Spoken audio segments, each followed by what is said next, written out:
சொன்ன CMC doctors 2 வருஷத்துல அதிசயப்பட்டு இன்னைக்கு வரைக்கும் அவர் ரெஃபர் பண்றாங்க. மெடிடேஷனுக்கு போப்பா, எதுவும் முடியல அவங்களாலன்னா கடைசியா எங்ககிட்ட அனுப்புறாங்க, நீ போ யோகா சென்டருக்கு போ, அங்க அவங்களால ட்ரை பண்ணுவாங்கன்னு. அந்த மாதிரி நிறைய கேஸ் பண்ணியிருக்கிறோம். ஒரு பிரெக்னன்ட் லேடி சுத்தமா தூக்கமே வரல, ஸ்லீப்பிங் டேப்லெட் எவ்வளவு டோஸ் கொடுக்க முடியுமோ கொடுத்து பார்த்தாங்க, முடியல. Calcutta west Bengal lady.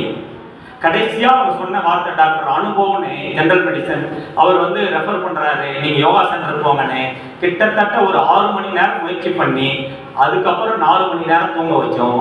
அதுக்கப்புறம் நார்மல் டெலிவரி. அவங்க கல்கட்டா போய் இன்னைக்கு வரைக்கும் எங்க ட்ரஸ்டினுடைய மெம்பரா இருக்காங்க. கிட்டத்தட்ட எவ்வளவோ எங்களுக்கு அறக்கட்டளைக்கு எவ்வளவு உதவி பண்ணி இருக்கிறாங்க.